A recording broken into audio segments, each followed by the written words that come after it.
gawas kanimo. Amen. Busa karon ikinahanglan ang kadaugan, isa likway ang problema kabuo, ug ang pagsalig ihangat kadto sa langit. Tinod nga kalipay ang pag-uol kang Isos, inspirasyon ka sa kinabuhi ko, Diyos. Ang mga pulong mo iwag sa dalan ko, walay laing kamatuan, walay laing kinabuhi gawas kanimo. Amen. Salamat sa Ginoo. Lain ng Diyos. Pamati nagmulugkan. Bulong sa Diyos karong butaga. Salamat sa Diyos. Yes. Wala hindi ka na mag-aatang atong inspiration. Si Jesus. So karon magigalan ko, dunay pagkabasahon nako diri sa Marcos. I am reading the word of God sa Tagalog para nindot ang hubad sa Tagalog. Marcos 8. Marcos chapter 8 verse 36. Makigalan ko. This is common kayo mabatian labi na sa mga magwawali.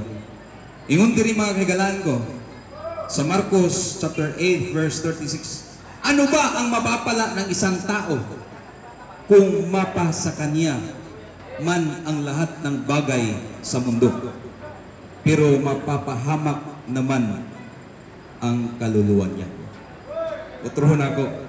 Ano ba ang mapapala ng isang tao kung mapa sa kanya man ang lahat ng bagay sa mundo, pero mapapahamak naman ang kanyang kaluluwa?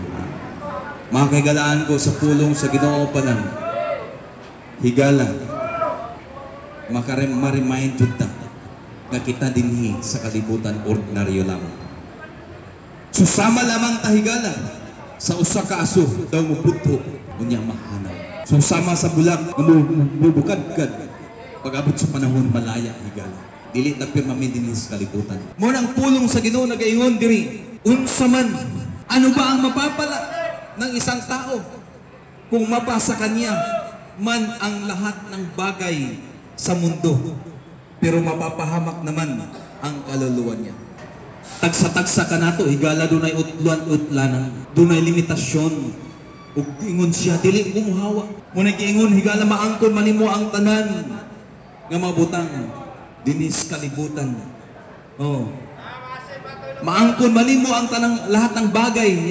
Mapasakan niya man ang lahat ng bagay sa mundo, pero mapahamak naman ang kaluluwa. So importante jud ay higala ang atong pakigsanturot relasyon sa Diyos. Ingon pa nako higala. This is a reminder for us. Muna sa higalang pagpahinumdum sa ato. Tuod kay ngano, basig abala na ta na. Abala na ta. Puros lang ta pakabuhi higala. Nakalimutan sa tighatag og kinabuhi. Busa karon ang pagpahinumdum alang kanatong tanan nga kinahanglan ko di ay hinumduman nato ang tighatag og kinabuhi. Hangin nga mugawas sa imong ilong, usog higala nga imong gilakaw, usog higala sa pagpakabuhi, usog higala alang sa paghanap buhay, usog higala sa paglakaw-lakaw nimo, usog higala kana hinuwaman na ug pasalamatan nato ang Dios niya na higala. Balik ko nako higala ang pulong sa Ginoo. Unsa man mag-unsa man ang tao, kung maangkon niya ang tanan, kung mawala ang iyang kalag, ibig sabihin dunay distansya, layo siya sa Ginoo higala. Busa karon paduol ta sa Ginoo. Draw nigh to Him and He will draw nigh to you. Duol ka mo kaniya ug siya mo paduol. Diha kanimo. Bilin siya layo higala. Ingon pang saad sa Ginoo, I will not depart from you. Dili mo na ako Dili ko mo diparta nimo. I will never leave you nor forsake you. Dili mo na ako talikdan, dili mo na ako biyaan. Ana, higala ang Diyos kanimo. Hinigugma ka, gihigugma. Your love, my God, His mercy is like a flood. Ang iyang kaluoy susama sa baha, higala. Gihigugma ka. Kasi mo ingon ka, gipalayo ng asa naman Ginoo. Man ko man ko tambala. Nga naman yung mga dagang mga problema. Higala ang tanang muduol sa Ginoo, dili mapakyas. I tell you. Ang tanan higala nga muduol sa Ginoo, dili pakaulawan. Kay diha kaniya ang tinubdan sa tanang butang bisan ang kinabuhi, tigatagog kinabuhi higala. Iya. Karang salapi higala iya. Imong kinabuhi iya. Busa, higala ni ako nagaparimain kanimo tagaan ang time ang tigatagog kinabuhi ubay lain higala ang tigatagog kinabuhi ang Diyos ka naghimo sa langit ug sa yuta nga dili siya makita higala to kay espiritu siya. Busa dalahi ko ang ngalan sa Ginoo dining dapita. Salamat kayo higala nga pila na may katuig diri. Siguro maabot na may 3 years. Oh, 3 years na. Sometimes ang una singgitan mi pero wa pa noon mi bato o kamatis o kira it's kantawan mi it's all right kay dili ni higala pag pamilit ning amo o dili ni mga yung piso dili ni negosyo siguro ingon ako siguro ni siya kita bagay ganahan ko kana siya dako gasto ako gamay ra kay ngano di motor manggo iya sakyanan kikira mi higala oh this voluntary. Because ang pulong sa Ginoo hinsanong rami sa pulong sa Ginoo naging panglagaw kamo ug iwali ang may balita higala nga si Jesus namatay sa cross para sa imuha kay gusto niya higala malangit ka. Namatay siya wa siya nagpabilin dito sa lubnganan nabanhaw siya after 3 days kay nabanhaw siya higala kung mamatay ta mabuhi man usab ta ngano nabanhaw siya.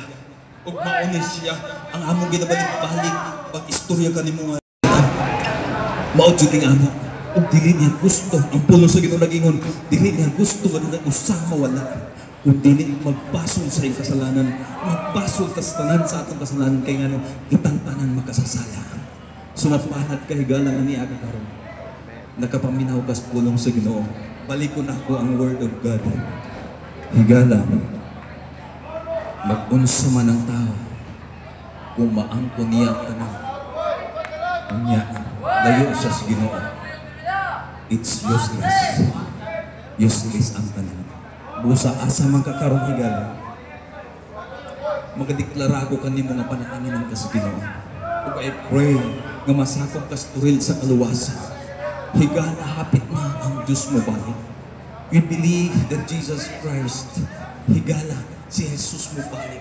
Hapit na. Doon na yung mga ilahanan. Pero salamat sa Ginoo din sa Baybay City. Peaceful pa. Pero kung tanaw ni mo sa uban, doon sa Facebook, grabe na. Grabe ng mga Panginoon. You're blessed by God. Og I hope and pray. Sulod sa akong kasing-kasing nga ang tanang kapatid mamaluwas og mag-adpo higala sa langit.